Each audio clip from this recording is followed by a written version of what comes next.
how the telecom manufacturing is empowering and how we are going to empower the world with that manufacturing. And I have this wonderful panel. I have, and I am not following the sequence from here or there. I have Josh here representing Clement. Z-word. I have Mr. Nitin Bansal, and I have Mr. Tyagi here, who will talk, and we have invited Sushil Palji, who is Joint Secretary of Ministry of Information Technology, and is basically managing the whole scheme of electronic component manufacturing scheme, which we know is going to drive the manufacturing ecosystem. He is a little late, so we will be starting, and we will take it forward once, take the questions forward once he comes. But let me, allow me to start with a 2-minute kind of an introduction. So see, India, and this is what I repeat time and again these days, we are in a very sweet spot. We have wonderful startup, and we saw the glimpse of the great work our startups are doing today morning in 5 different streams. Not only great startup, we have now a great ecosystem. Our mobile manufacturing, which Honorable Prime Minister talked about today morning itself, it is growing because we have created that great ecosystem of components. Even though some of them we are buying, we are starting with chip manufacturing, and we are starting with quite a few of other innovative manufacturing clusters. We also have now some of the world's best in terms of quality electronic manufacturing service providers, and many of them are now making for the world, making the technology of as advanced as Ericsson's and Nokia's and Qualcomm's of the world, and are delivering the quality and delivering the timelines and are meeting the logistic requirement which are required by the global players. In addition, we as government are actually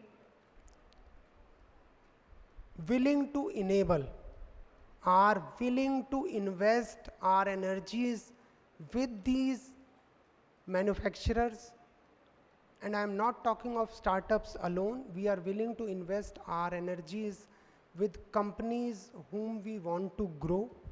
And today morning was nothing but an embodiment of our zeal that we want to grow together. If we had 2 Indian companies showcasing their demonstration, we had 2 global companies, the world's best telecom companies, showcasing their innovations made in India or partly made in India, but made for the world. And that is what is our role as a policy enabler.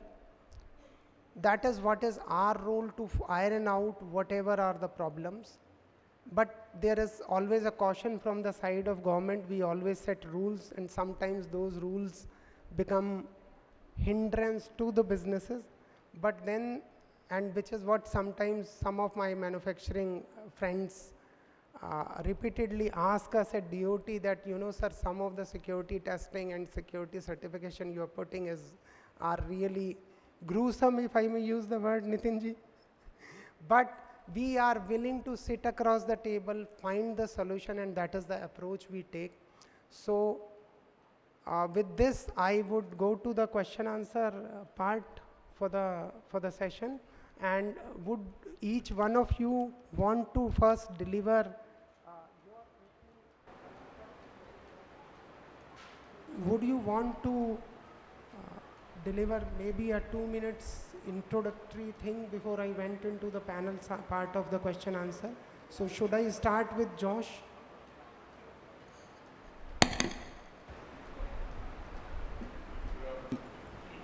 Check. Good afternoon, Aliji, and ladies and gentlemen. It's a pleasure to be here, and what a wonderful IMC 2025 this is. We are just amazed by the size and scale, which I think represents India.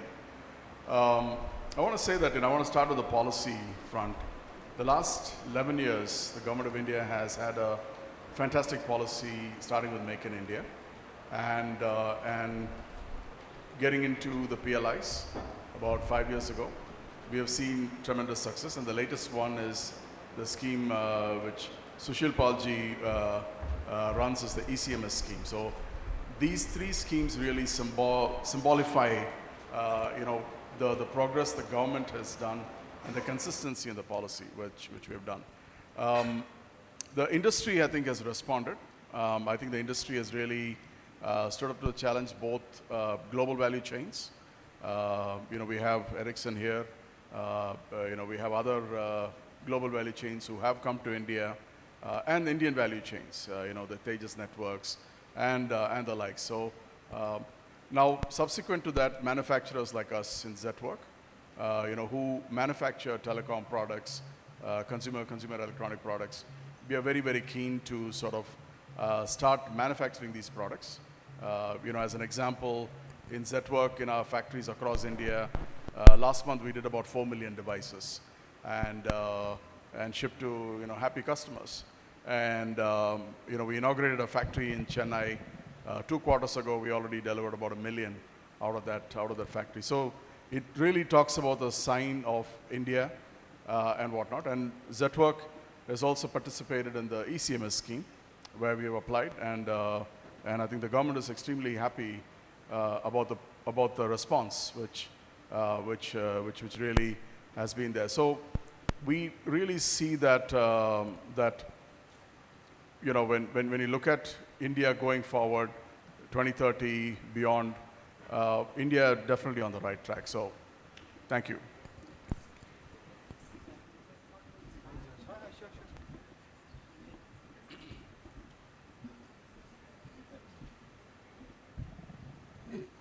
First of all, let me welcome JS Meti Sushil Pal. Welcome Sushil ji. We can see the rush on your face, but thank you very much for making it. This Yashobhumi is actually a little too far from Delhi, it seems. Yeah. So I'll give you time to catch your breath, Sushil ji. We just began. Josh talked about how ECMS scheme is helping the industry and how industry is coming up with that. And with that, I move for the opening remarks by Mr. Tyagi. I'll give you time to breathe before I come to you. So Mr. Tyagi, over to you. Hello. I hope you guys can hear me. Okay. So I come from semiconductor industry, which is part of the supply chain for any electronic equipment manufacturing. But today we are talking more about the telecom manufacturing here. So as we all know, aided with the government's PLI scheme, electronic manufacturing has really taken off in India over the last 10 years. Whether it's mobile phone, whether it's telecom equipment or other electronic equipments category, which is good news for all of us. I think as we enter the next phase, we realized in last few years that equipment manufacturing is taking place more in the form of, supply chain coming as kits from overseas and assembly taking place here. So clearly there was a gap of, component supply chain here that was recognized by the government of India, and I think Mr. Sushil Pal has been chairing this component PLI or ECSS scheme as it is called. So that's the next logical step, that we build PCBs here, we build some components here, we build power electronics here so that we have more value addition when we do local manufacturing. In my opinion, the next step would be also to emphasize on designing these equipments over here, because the design adds more value to any equipment that we do. And India inherently has a strength in the software, and now it has also developed in hardware over the last 10 years.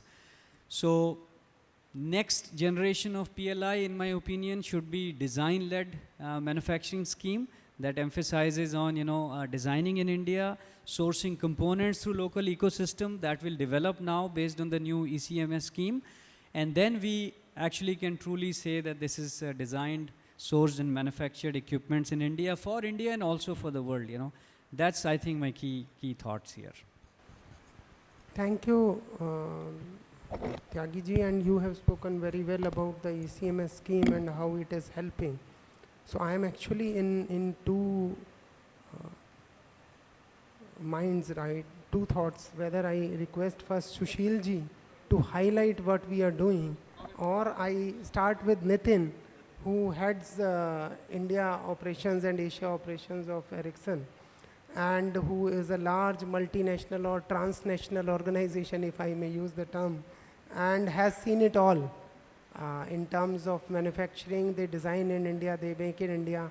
So over to you, Nitin ji, to tell us how India's manufacturing is driving innovation or experts or digital sovereignty. It would be wonderful to hear it from you. Over to you, Nitin ji. Thank you, and good afternoon, everyone. A pleasure to be here. Fantastic start to India Mobile Congress 2025. I think it's when I hear the panelists talking, it's a kind of a bridge between the telecom manufacturing and the components manufacturing, because end of the day, we realized way back in 1994 that it's important for us to start manufacturing in India. Multiple reasons: being close to the customers, the technology requirements in India are quite advanced. So, gone are the days when India was using technology coming from outside, right? Now we say anything that can work in India will also work in other parts of the world. So when it comes to production, there are a couple of call-outs, right? One is we need skilled people for the production. And I think government initiatives on skill development are falling correctly in place with the requirements for skilled engineers in the country. Then it's about components, which is today, we are importing components because they're not available. I hear so much about the ECMS scheme, and I believe, Anil sir, I believe that, we can kind of bridge this between DOT and METI and say that the components that we need for the telecom equipment manufacturing, how can we include those as part of the ECMS schemes? I know it's happening, but even more, right? And then the third is to kind of cover the disability cost of production in India, which a lot of great initiatives coming from the government in terms of PLI that we have seen already, then the TMZs being formed, and SEZs and other areas, right? So for me, it's a no-brainer. India is the place to be. India is a place where we need to start, or if we are not started, better start now. We have been manufacturing for quite a long time now. And then it's about resources, it's about components, and it's about incentives and initiatives by the government to cover the disability cost. Thank you, Nitin, for those wonderful remarks and telling us that METI and we need to work together. And obviously, I agree with you totally that there can be no telecom manufacturing without the electronic component, which Sushil ji has brought out a wonderful scheme. And over to you, Sushil ji, to explain us how the electronic component manufacturing scheme and other initiatives of METI will take our country forward in manufacturing. Thank you, Anil ji. I think the person who came last should speak last, so in all fairness, I'll briefly touch upon the topic of the today's session, which is about manufacturing boom, driving innovation, exports, and digital sovereignty. I think I'll just leave two thoughts here. One, we have to fire on all cylinders. Design-led manufacturing, that's one theme which Vivek just touched upon. That's one part. Assembly-led manufacturing, we already started with PLI for mobile and PLI for IT hardware, and even for PLI for telecom as such, and similarly PLI for white goods as such. So assembly-led manufacturing has, as a result, led to a lot of demand for the components.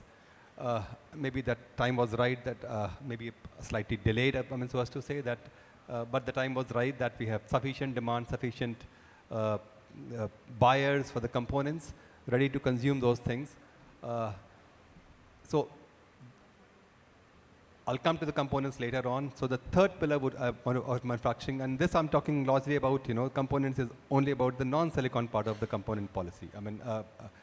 The silicon part is being handled separately by a third policy, which is purely ISM, India Semiconductor Mission, which handles in the phase one, it again handled largely the fabs and the products, which is the display fab or the compound semiconductor fabs or the FATPs. But going forward, I think there you will see more of a component and more of a capex or ecosystem in the ISM 2.0 as we move forward.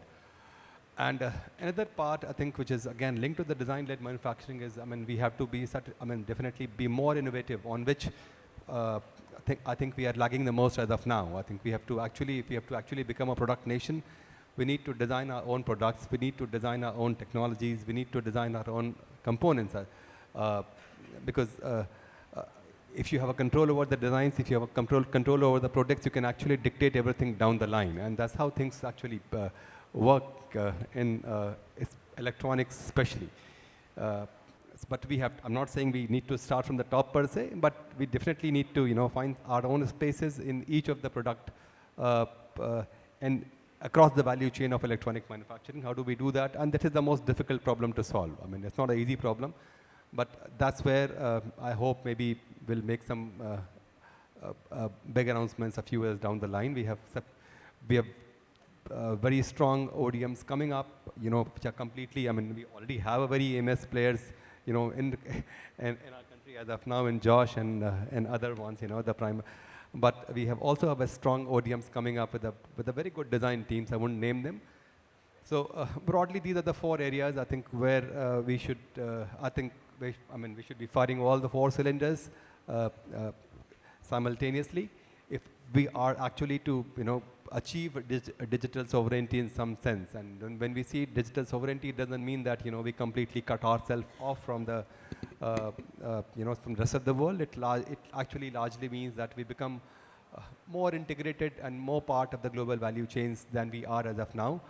What it does mean that, yes, we reduce our reliance on one particular geography, one particular country, so that the supply chain choke points can actually cripple our economy or cripple any other sector. In the technology space, Telecom has done a great job by developing the 4G stack. That's something phenomenal. I think these are the kind of disruptors we need to kind of bring in and to challenge the likes of companies which Nitin is heading. But then idea is to create a healthy competition and learn from each other rather than. Coming back to the component scheme, I think yes, this scheme we launched. This was again cross-sectoral. It is not designed to cater to only the products which METI is handling. It is fully cross-sectoral. It caters to the telecom, it caters to the automotive electronics, it caters to consumer electronics, industrial electronics, and everything. Because we realize that this is one area that you cannot support a company only to cater to one particular product segment. Because if you do that, then that particular company or a beneficiary will never be able to achieve the scale. And the scale is the name of the game here. If you don't have that scale, you cannot actually compete. So if you have to give them the scale, it has to be cross-sectoral. And at the same time, it has to be manufactured not only to meet the global, to meet the domestic requirements, but actually to meet the global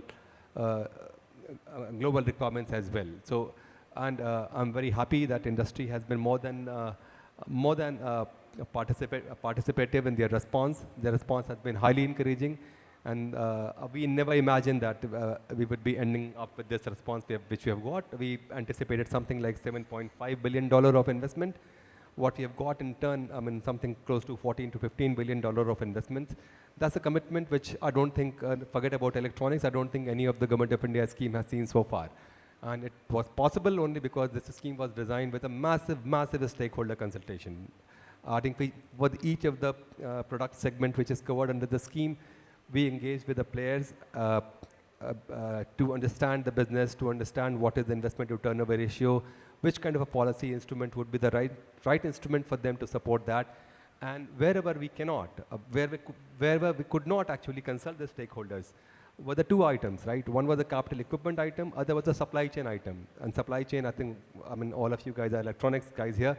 It's not possible to actually cover every item of supply chain. It's such a complex world that, I mean, even the most accomplished player might actually lose on some part of the value chain as to whether it's manufactured here or it's imported or from where it is sourced. So it was not possible. So we actually put a flat 25% capex. That's how we went ahead. And response in the supply chain has been phenomenal. I think we have got actually the responses, for as last level, last tier of the components, such as, the material levels applications we have got, which is something very encouraging.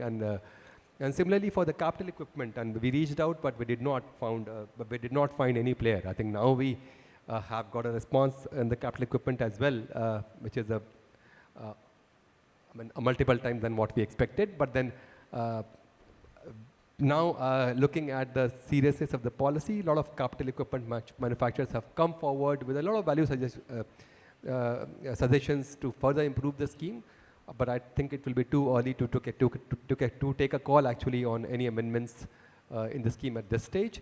But this will definitely trigger the manufacturing of the capital equipment in a big way. And how does it support telecom? I think it does cover optical transceivers, it does cover the PCBs, it does cover the host of passives and electromechanicals, heat sinks, antennas. So a lot of other stuff. I think most of the equipment components which will go into manufacturing of telecom equipment do actually find a place here. Thank you, Sushilji. In fact, the important words which Sushilji said, that when we are making policies, it is for digital sovereignty. And for us, digital sovereignty does not mean that we are creating an island. It just means becoming part of this whole connected world in such a way that no vein can stop supplies to us as a whole thing, so that the whole thing is not disrupted depending on a particular technology. So Josh, I'll come back to you. And Sushilji said wonderful that some of the industry, and he highlighted that industry has come up very, very fast on giving response to ECMS scheme and helping in manufacture. What are the boxes which we are able to tick, and what are the boxes you feel that we still need to tick in terms of enabling the industry further, so that we not only become a net less importer of the components, but become net supplier of the components to the world? Anilji, I think it's a longish question. It's a longish answer, but I'll try to break it down. See, I think when you look at the ESDM products, I will say a lot of them are made in India today, thanks to the Make in India scheme, and then PLI has encouraged that further. Now, when you look at the components, Sushilji actually nicely said that we have semiconductor, which is now covered under the ISM scheme, ISM 2.0 scheme, and that's on a great path, right? Now, when you look at three other elements, in our industry we call it mechanical bill of materials, electronic bill of material items, and then in the bottom is where you have the capital equipment, right? Now, the ECMS scheme covers all these three bits, right? Now, all of these things are multiple technologies, require, huge capex over a long period of time. But the good news is that, back to what Nitin was asking, Ericsson has been manufacturing for a long time, components were not here, but whatever applies for a certain device is actually applicable for telecom products as well. So these are fungible sort of capacities which we will build. So both mechanical bill of materials and electronic bill of materials. Now the challenge going forward is going to be, how will this be deployed? I mean, clearly Sushilji said that the response has been twice as much as planned, which I think is a starting point. But I really think it's still the tip of the iceberg, because these are capexes, these are competencies, capabilities, which you have to continue to invest and develop, and companies will do that. And what better place, right? Now, here comes India, and India as a market, and India as a manufacturing destination. Now, what we have seen today, and I've seen this in my previous experience in Nokia, is that India as a market itself is big, and it is premiumizing. When you look at the multiple sectors, when you look at the arch back there, all these categories, India is going to grow in a rapid pace. But India is also going to be a manufacturing hub, either for proximal markets, either for countries where we sign FTAs, or where it just makes business sense. Because manufacturers like us, component manufacturers, all of them look for the scale and volume. So a combination of all of these things, great demand, a great starting point in Make in India, and now with ECMS, I think we are going to be on a good track. The challenges are going to be that the time all of these things take to get qualified. And so I think the next, I will say 36 months is a window we need to give, for us to see a lot of these things coming alive and coming online. And the beauty is going to be that you're going to see parts of the country which were not active in the ESDM heat map in the supply chain. See, today, Chennai, Bangalore, NCR are the hard belts. Now you already see Gujarat already on the heat map.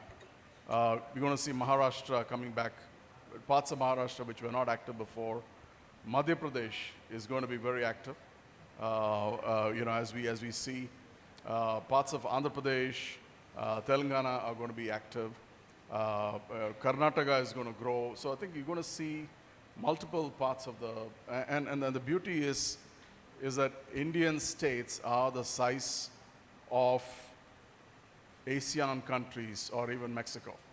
And so we have almost a limitless capability, to really transform the supply chain.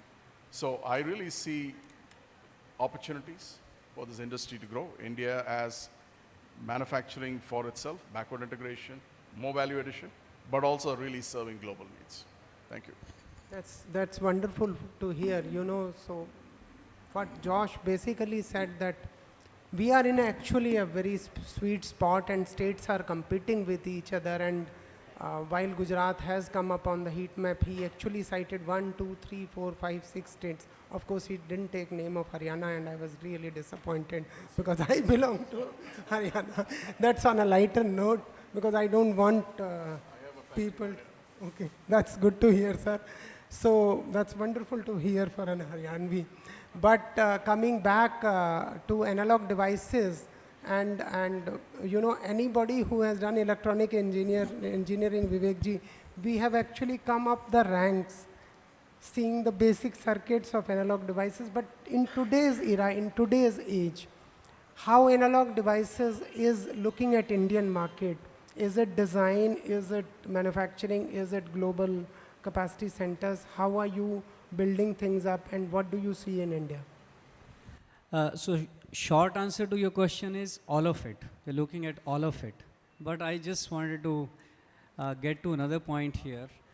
For those of you who have seen the old movie of Amitabh Bachchan, Diwar, there's a dialogue called Mere Paas Maa Hai. In context of electronics manufacturing, I would say, Hamare paas market hai. Maa is market for us. So today, if you look at different markets in India, in car sales, we are third largest market in the world. Telecom equipment, you'll know more exactly, but I'm sure we are top 3 markets in the world, right? Cell phone, we are top 2 markets of the world. So first thing is, we have a very large market for electronic equipments. Second thing is there a right government policy to support manufacturing and design here? Yes. Now with component scheme, semiconductor manufacturing scheme, and PLI, we have the right policies as well. I think rest follows. Capital investment comes from the global players. It takes time for ecosystem to develop.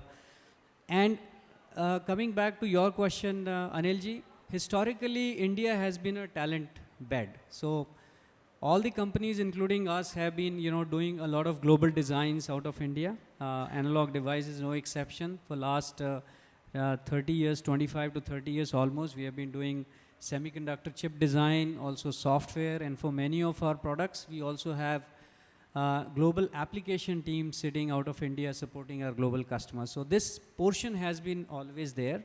Now we are also, as the market is growing, we are also seriously supporting both domestic companies and multinational companies who are doing R&D out of here with our ecosystem. Third aspect is semiconductor manufacturing. So last year we signed a MOU with Tata's because Tata announced setting up the first large commercial fab in India, and Analog Devices signed an MOU with Tata that once that fab is ready, we would be evaluating and qualifying one of our process nodes and then leveraging that fab to make some of our products in India. So those are details that we are looking at India definitely as a market, as a talent for doing our global designs, which we have been doing for years, and in the future also leveraging the local fab for manufacturing. That's wonderful to hear. And the comprehensive plans you have shared are music to at least us, the policymakers, because we all want to enable it together. And unless, actually Sushilji and Josh said this, that the response of ECMS scheme is 2x. And I mean, I want all of you to clap for our private industry together for coming up in such a big way that, you know, our capacities to think are perhaps lesser and our industry is willing to lap it up more. With that, Nitinji, I would want to come to you. You told some of the challenges like the disability and supply chain challenges. And I'll come to address those and if Sushilji doesn't address. But you did say that, you know, there is a gap. Some of the things are still not covered in ECMS, and specifically related to telecom. I would want you to guide us in next 2-3 minutes in briefest possible time, that what is it that lacks and how we can, not at an individual component level, but how as a process we can make sure that this gap is addressed in a routine manner by all of us. And I can assure you that today the government takes whole of the government approach. So somewhere, whether it is a METI scheme or a DOT scheme, we are working together, because together only India can reach the place and become, as we call it, a Bharat, a telecom product nation.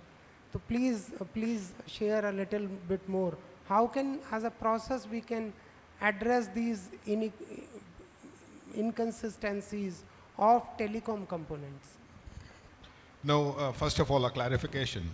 I was not referring to challenges. I was referring to opportunities. Otherwise, you know, like I said, we have been manufacturing for a very long time, and that's because we see the market and we see the opportunity. So those are areas where we can work a bit more to ensure that we get we get more benefits out of it. As far as which components are not covered in ECMS is a very big and a large question, right? I mean, we'll have to get into the details of that. On a very high level, the only thing I would say is that, you know, what we are looking at when we are procuring components and semiconductors and active programmable components, for example, is right quality and right cost. Now, and so the way I look at it is that we need to look at what's available in India right now. We do a gap analysis of what more is needed. There could be need for investments, there could be need for upgrades, there could be some interventions needed from the government to make sure we cover the gap and we are able to procure those components locally within India, right? So, I mean, I would say if I put it in a broad category, it's about semiconductors, which I see a lot of positive moves. Since morning I have heard semiconductors quite a bit, which is very, very promising. Then it's the active and programmable components. As far as filters and chassis and enclosures, I mean, those areas are pretty well covered. So we are able to manage ourselves in terms of, what needs to be done there and what is the gap analysis. Recently we had announced antenna manufacturing, not only for domestic consumption, but also exports, where, we are able to localize up to 65-70%. And that's, a lot of casings, enclosures, and those parts have already been done. So when it comes to the electronics or the ECMS, I think we are happy to work together with your support and together with METI and DOT support together and see how we bridge the gap. Thank you, Nitin. That was a brief one for a very, very wide canvas question. Now, Sushilji, you have made this scheme, and there are multiple schemes.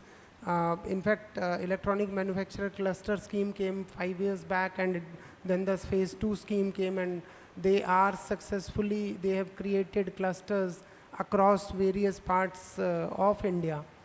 And now with this ECMS scheme and semiconductor scheme, uh, what do you think are the 5 key points for the industry to work upon, where we still feel that there remains a gap in terms of industry being able to take up the challenge of creating a whole ecosystem of not only making certain components in India, but end-to-end devices in India?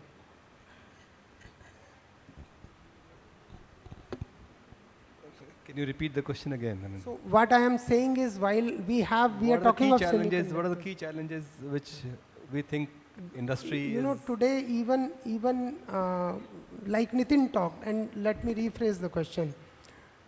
If Nitin said that he is able to now make this antenna for the bird, and he is making around 65% of that is now indigenous. So it is still not end-to-end. If we look at mobile manufacturing, again, the percentages vary, whether it is 10% or 40%, but we still have to have not 100% everything is developed, designed, IP, and made in India. So what are the boxes that you feel both policy as well as the industry need to tick so that we reach those levels of design, development, making in India? I think in some way we have already made those policies. I think that a few of those policies might have certain flaws which are being revisited and revised.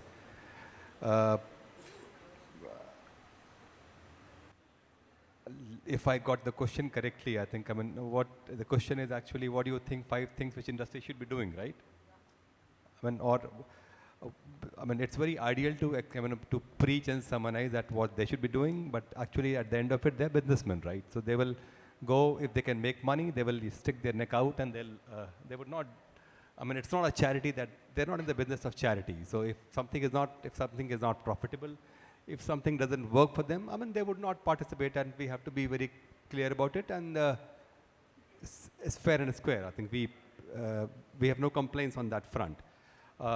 We understand that yes, you need a capital, you need a large amount of capital at much cheaper cost. That's one requirement which industry requires, and which is being taken care regularly with Ministry of Finance, and actually they are the one who are actually making policy, and I'm sure the cost of capital for the industry as such is going down progressively over the past decade or so.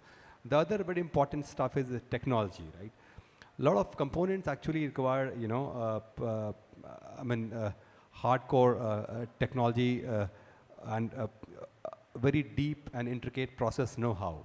And it would not be expected that our industry invest in R&D in a very established or matured processes. It's not worthwhile. I think we only steepen our learning curve without achieving anything. So it's no point in spending money on the R&D in matured processes about which the know-how is available in like-minded countries at a much, at a competitive prices. So that's something which we as a government do enable by, talking with the various countries and putting industry into B2B conversations and engagements with them. And that we saw this, in that companies from various countries, at least from 7-8 countries, have participated in most of the projects of the ISM as such. So technology partners or technology agreements which the ISM beneficiary they have signed, I mean, they bring in technology ranging from countries from Taiwan to US to UK to Malaysia to Korea. So, I mean, we have a host of them, and even in components we see that you get technologies from many countries, starting from Korea to Malaysia and and Taiwan as such. And the third important element is actually, I mean, we keep boasting that we have a huge talent base. We do sit upon a huge talent base, right? But we also need to be conscious of the fact that they're not a very skilled force so that they are easily deployable or employable in the industry right away. And we have not had this manufacturing setup so far in the country. which we have lacked for decades. So as a result, I think there is an immediate requirement or an urgent requirement on the part of the industry to have a skilled workforce which can be not only qualified in terms of the education, but a skilled workforce which can be deployed to work on the shop floors, to work on the industry. And the fourth thing which industry I think they should do, actually they should find some way to glamorize manufacturing. Manufacturing is very tough. I mean, he's into fabulous business, it's a cushy job for Vivek, but being on a shop floor is not easy. I mean, 12 hours a day, 8 hours a day, it's very tough. I mean, so some industry somehow, at least the manufacturers, they need to find a way to glamorize hardware, to glamorize manufacturing. That's something we should do if we actually want to attract the talent to the hardcore manufacturing. And another important thing, I mean, the design part has already been touched by the Vivek. I think hopefully when we come out with the ISM 2.0, it will also have the modified, the design linked incentive scheme, and that should take care of all the disabilities.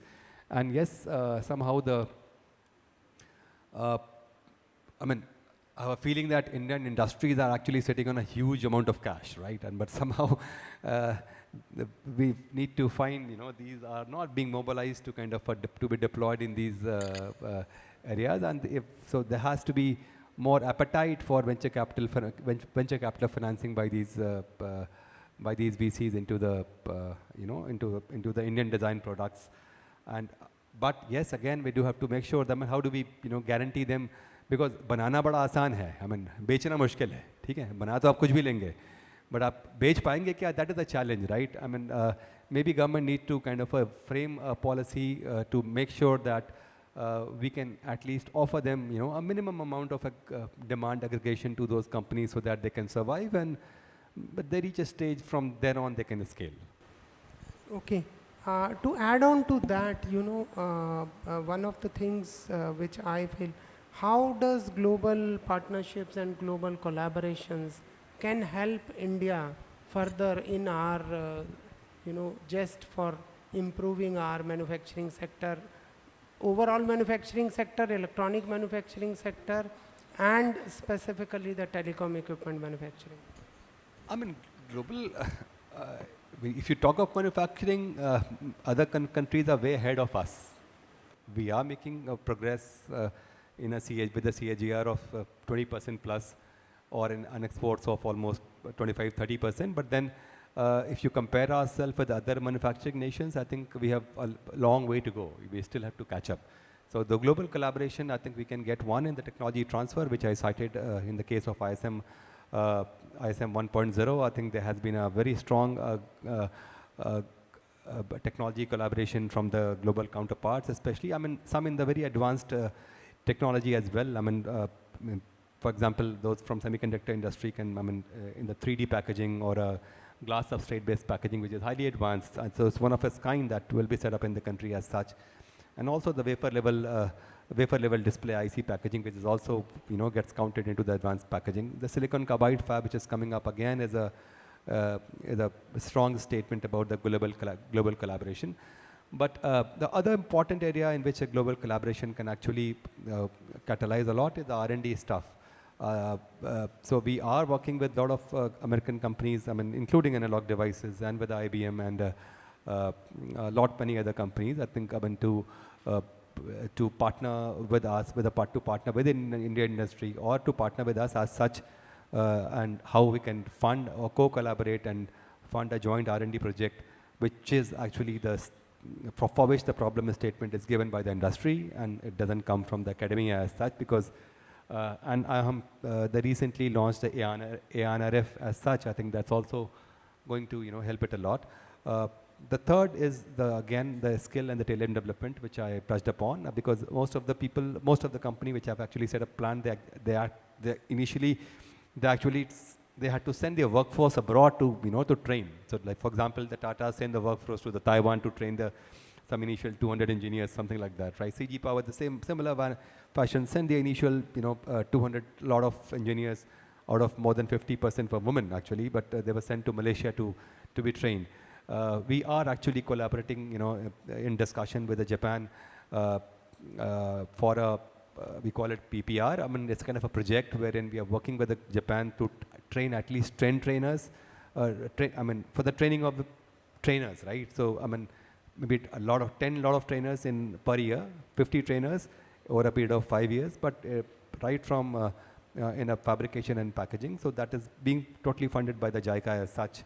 And similarly with Taiwan as well. So global collaboration with, I think they have a value to add across the value chain. Maybe Vivek wants to add something on this. Anilji, can I add something very please, briefly? So I think before the current role of Sushil Palji, he was in ISM, and last year he suggested us to collaborate with local university for this skilling of manpower, especially for semiconductor manufacturing. So based on his recommendation, we definitely signed a MOU with Namtech University, where we are now going to train some of their faculty in creating a curriculum for fab technician skilling. So these type of initiatives by many companies, I think, will help create a skilled workforce in India. And that's what I wanted to add here. And also, to your previous question about, why, let's say, antenna is 60% done here, not 100%. Same thing when semiconductor fab starts, is going to get a lot of substrate from outside. Chemicals and gases, 150 chemicals and gases are required to process a wafer, right? So it's not going to have everything locally from day one. This is an ecosystem that may take a decade to develop or a long time to develop.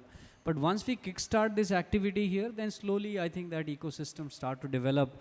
And there are lot of local chemical and gases companies which probably did not make semiconductor grade gases and chemicals. But once this business start, they will also probably come up to the level of supporting the local industry. So I think this ecosystem will develop slowly. Thank you, Vivek, for pitching in with those information. What I heard from Sushilji and you, that skills remain one of the important thing, and I like the way Sushilji said that manufacturing has to become glamorous to pull the right kind of manpower, and that's extremely important, Sushilji, and that's a point very well raised. And the way you, METI, and the Government of India and other institutions are tying up to actually skill up and create that skilled manpower. So we are actually hitting the end of the panel time. So I'll just say, Nitin, with you I'll start. Your 2 minutes, what will make us take a little more on manufacturing, and what do we need to do together to make this stick? I think it's a great summary for me, right? This is exactly how I started. The things that are needed, one is skilled manpower. I heard Vivek talk about the initiatives. I mean, we have also done a lot of initiatives on skill development, which is, I believe, the most important thing, right? Train people. Now the question is, how do we make it more glamorous? I think that's a workshop we need to do some more work on. Exactly. So we need to figure out how we make it more glamorous, but at least from a competence point of view. He'll make it glamorous, okay. No, but it's also, the way I look at it is that, how do we make it interesting for university students to get interested in these kind of jobs, right? Because like you said, and I like what you said about glamour, right? Because some people do find it quite boring. So how do we make it more interesting? That is one, making them believe and understand how important this is. And then we make it happen, right? The other one is on the component ecosystem. And I mean, the more, since morning, I'm hearing everything that I've heard. I'm very, very optimistic that we are on the right track. Then there are some bridges to be covered, right? For example, you asked me about what's missing in India from ECMS policy point of view. The nanometers we need for telecom is 4 to 5 nanometers, right? I mean, what's covered in the policy is much higher for now, 24 or something, right? From a nanometer point of view. Okay, maybe okay. So, I mean, at least what we see is being made in India, right? And then the third part is, making sure that we are able to come up with also demand in the market, right? So market access is also playing a very key role for boosting production in any country for that matter, right? Wherever we have seen production increasing, there's always been connected to market access. So I believe the market is there. We just need to expand it a bit more. Then we look at semiconductors, and then and the other electronic components, and then we look at the skilling and making sure people find this interesting. Thank you, Nitin. Over to you, Josh, for your remarks. I won't repeat what Nitin said, but I made a note, maybe 1 minute. I'll close your 1 minute. I think the next 5 years is going to be very important, Anilji. I think I feel that we will have the world has multiple vulnerabilities at this time and multiple opportunities. So I think we have to make sure. From a policy standpoint, I feel that the mission 500 billion in ESDM, which includes telecom, is on the right track. I think so the next 5 years is going to be very important. We just need to get down and execute it. So I will close with that. That's good. Next 5 years is where the hope is, and next 5 years where the action is. Over to you, Vivek ji, before I give the last word to Sushil ji. Yeah, on a lighter side, I think likes of Josh and his company need to probably have brand ambassadors like Ranbir Kapoor, Ranbir Singh to glamorize manufacturing. But I think I'll say one thing, there is no specific BTech in electronics manufacturing courses today anywhere in India, right? People do computer science or electronics BTech and then end up doing software, hardware. So I think we have to look at doing electronics manufacturing specific courses in the university. And that manpower, probably it'll take 4 or 5 years for them to start coming out, but that would be more ready for electronics manufacturing. Like during Sushil ji's time in ISM, I remember there was a BTech in semiconductor design that started at certain places in India. Similarly, BTech in electronic manufacturing is need of the hour, I think, to create this workforce for electronics manufacturing. That's one area. If you look back last 20 years, a lot of students went to computer science because IT services company in India and global multinationals were hiring like lakhs of students in that area. So if there is a lot more demand for certain jobs and lot more salary, then obviously it becomes glamorous and people follow that. Now with the electronics manufacturing push, I think with more demand and shortage in supply, if more and more demand comes and the salaries are also attractive, I'm sure, with the courses also in that area, I think this will start to pick up. I think that would be my take on this. So a BTech in electronic manufacturing, and if a salaries are a little more, I'm just making 2 notes out of this. Sushil ji, you are beholder of all the electronic manufacturing policies, and METI has done excellent work. Let me first start with this, and my 3 industrial co-panelists have actually said that time and again. So Sushil ji, last words of yours for this panel. What do we do to further improve innovation, design-led manufacturing and electronic component manufacturing? Your last words. I think we have to focus more on the execution, that's one part. And we have to focus more and more on the ease of doing business measures. I think that's one part, I think, which which is not part of the government to do, right? The design-led part will have to be, I'm sure, if government provide, with its policy can provide some level of demand aggregation, I'm sure the many product design companies will come forward, and that policy can greatly enable that. So one last thing which I would just before I close, I think somehow the industries which have to find their supply chain linkages and develop the supply chain linkages in India as well. I'm sure for a lot of things, I agree that each of one of you has to watch your bottom line and the top line. But at the same time, we should also keep in mind as to how do we enable the supply chain partners which exist here as of now.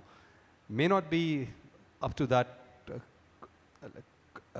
quality level which you are expecting, or if they are of that quality level, they might be maybe 10 paisa or 10 cents more expensive. But if we can think some way, offsourcing maybe 5% or 10% of our requirement, even through those supply chain partners, that would actually go a long way in actually developing the full ecosystem as such, because we are a different country. We don't interfere with the government businesses as such. We don't interfere with the business decisions. They are actually left to the business people, right? We don't create competition. We don't pick winners. But this industry is very different. You cannot survive if you don't have a scale. So enable a few, that's all. Thank you. Enable the industry, and that's the buzzword for the whole of government. Sushilji, in fact, you were not here when I started with my opening remarks, and that's what I said, that as government, and see, we have not exchanged notes, so if I started with enablement and that is what we do, Sushilji is ending the panel on enabling is what we need to do. So, and another very important thing, that as government, we make sure we don't pick winners. We make sure we don't decide on competition. We make sure we don't take your business decisions. We are nothing but the enabling policy makers. So friends, skill development, making manufacturing more glamorous, making design more glamorous, and sorting out the disability and sorting out the supply chain issues and sorting out the uncertainty of business is what government has to do. Rest all, we are sure that these are good times for our country. And as Josh said, next 5 years is the time to see. Sushilji, when he was explaining that what all is taking, he went up to, capital equipment also, and he said we are now seeing the ticking of that box, which is one missing link apart from semiconductor design, collaborative, and skilling is what all of us have talked. And I must, just one line, I must compliment Nitinji. His company has donated equipment worth almost 1.5 crore to create a 5G training center supporting DOT this, and we have already trained 150 engineers for almost a 4-week course, and that skilling will continue. So all of us, we are on same page where we are not finding fault with each other, but all of us, industry and government, are complementing each other, and with education sector joining and creating the specialized courses, India is going to have a great time for innovation and design-led manufacturing. Thank you very much. Over to you, ma'am, for the panel now. Thank you very much to all my co-panelists. Thank you very much, everyone, for your insights today. And thank you very much, Anil sir, for masterfully moderating this session. As a token of our gratitude, there are mementos from IMC. Please. A memento for you, Anil sir. And then, okay, yeah, I'll request you to please present these mementos to the fellow panelists.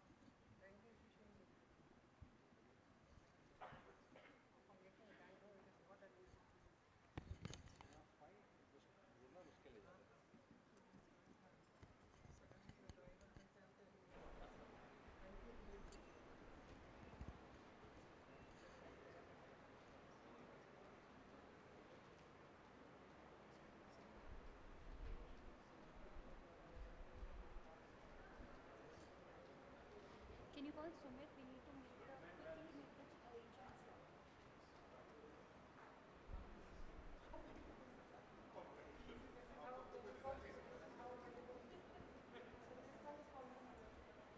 Yes, so this is fake.